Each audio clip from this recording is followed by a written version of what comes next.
Shalom, peuple de Dieu. Seigneur, merci pour ce moment. Merci pour cette dernière étape de ce thème sur la conviction de péché. Permets qu'une vie soit touchée au nom de Jésus. Amen. Donc, on poursuit toujours sur la conviction de péché. Donc, le texte de base reste Jean 16 à partir du verset 7 à 11, où Jésus parle du Saint-Esprit qui va venir, qui va nous convaincre de péché, de justice et de jugement. Donc, on a un peu expliqué ça. Aujourd'hui, on va essayer de poursuivre. Voilà. Donc, il faut comprendre que la conviction du péché suscite la reconnaissance de la justice, du jugement et le désir d'être purifié. C'est-à-dire que quand tu es convaincu de péché, ça te pousse à reconnaître que Dieu sera juste dans son jugement et qu'il va te purifier. Amen. Quand on lit le psaume 51, le verset 6, il est écrit « J'ai péché contre toi seul et j'ai fait ce qui est mal à tes yeux, en sorte que tu seras juste dans ta sentence, sans reproche dans ton jugement. » Amen. L'objectif de Dieu chrétien, il faut qu'on comprenne, c'est que nous soyons sauvés. Luc 23, 41 nous dit, pour nous, c'est justice. Car nous recevons ce qu'ont mérité nos crimes. Mais celui-là, il n'a rien fait de mal. Ça, c'est le brigand à la croix, qui reconnaît que lui, s'il est à la croix, c'est normal. Mais Jésus n'avait rien fait. Donc, quand on est convaincu de péché, il faut croire, il faut croire en la justice du jugement de Dieu. Il faut croire que Dieu sera juste dans son jugement et il faut désirer être purifié. Amen. Et il faut aussi comprendre que la conviction de péché doit être suivie de foi en celui qui purifie. C'est-à-dire qu'on ne peut pas venir à Dieu demander pardon et croire qu'il ne va pas nous pardonner. Quand tu es convaincu de péché, il faut que tu aies foi en celui qui purifie, en ce qui purifie. Le psaume 32, 5 nous dit « Je t'ai fait connaître mon péché, je n'ai rien caché de mon iniquité. J'ai dit, j'avouerai mes transgressions à l'Éternel et tu as effacé la peine de mon péché. » Amen. 1 Jean 1, 7 dit ceci « Mais si nous marchons dans la lumière, comme il est lui-même dans la lumière, nous sommes mutuellement en communion et le sang de Jésus, son Fils, nous purifie de tout péché. » Chrétien, quand tu t'approches du trône de Dieu, pour demander pardon, il faut t'approcher avec assurance et croire qu'il va te pardonner. Il faut croire, il faut avoir foi en celui qui va te purifier, en ce qui va te purifier. Si tu as un doute, ça, ce n'est pas l'œuvre de Dieu. La Bible dit que le juste, il tombe 7 fois et 7 fois le relève. Dieu le relève. La Bible dit que quand on confesse nos fautes, Dieu il est fidèle et juste pour nous les pardonner. Amen, amen. Que Dieu nous aide. Que Dieu nous aide. La conviction de péché peut aussi être nécessaire à certains moments de la vie du chrétien. C'est-à-dire que quand on prend le cas de Pierre, Matthieu 26, 75 par exemple, quand il s'est souvenu de ce que Jésus a dit, le coq n'aura pas chanté tel nombre de fois, que tu m'auras régné, non, le coq n'aura pas chanté, que tu m'auras régné 3 fois, ça, à un moment donné de notre marche avec Dieu, on croit être dans le bon.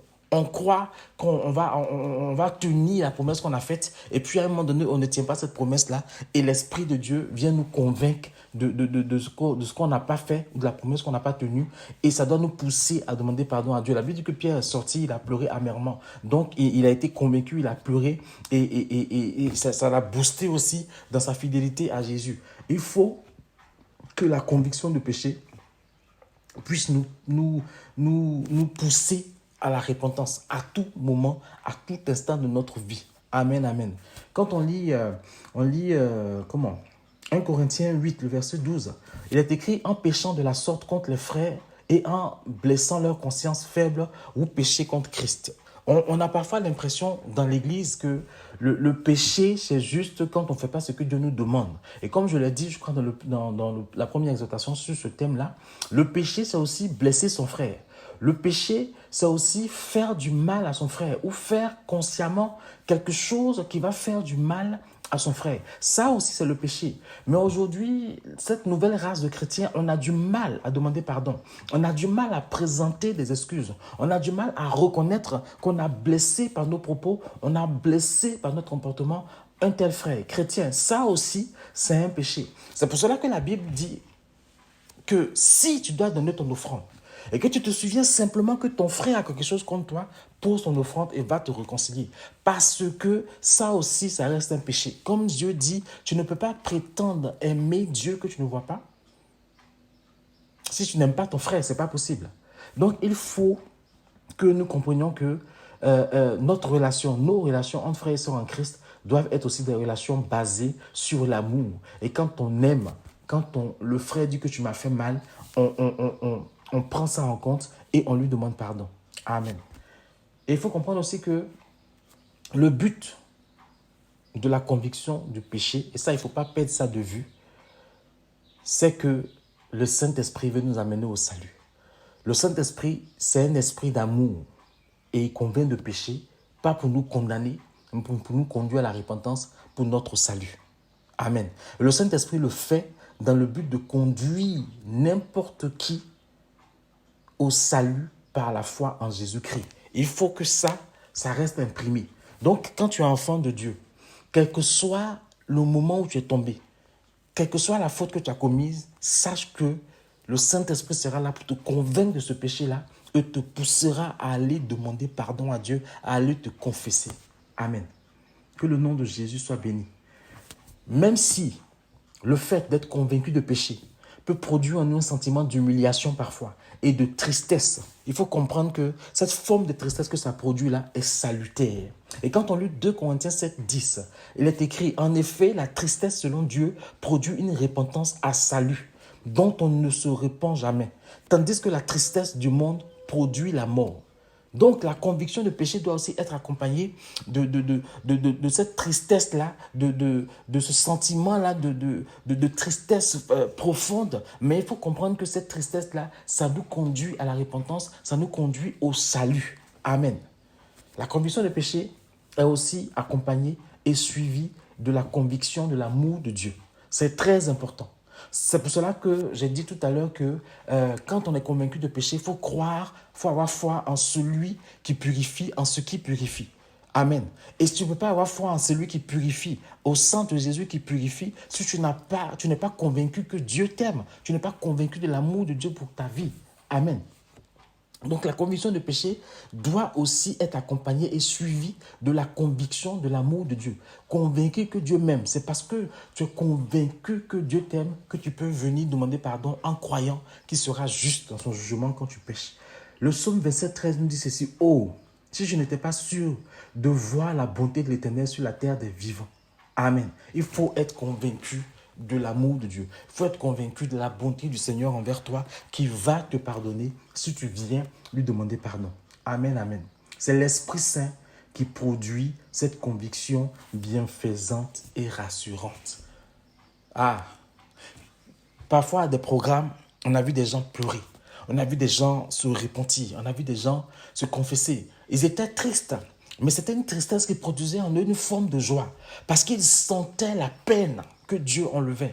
Ils sentaient l'amour de Dieu qui les envahissait. Ils sentaient la présence de Dieu qui les rassurait. Et ça, c'est le Saint-Esprit seul qui est capable de produire ça. Alléluia.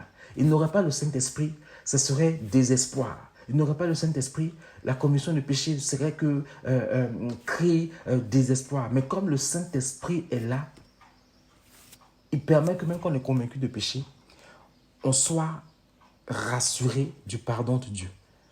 Amen, amen. Amen. 1 Timothée 2,4 nous dit: Dieu veut que tous les hommes soient sauvés et parviennent à la connaissance de la vérité. Et Romains 2,4 nous dit: Où méprises-tu les richesses de sa bonté, de sa patience, de sa longanimité, ne reconnaissant pas que la bonté de Dieu te pousse à la repentance. Vous comprenez un peu?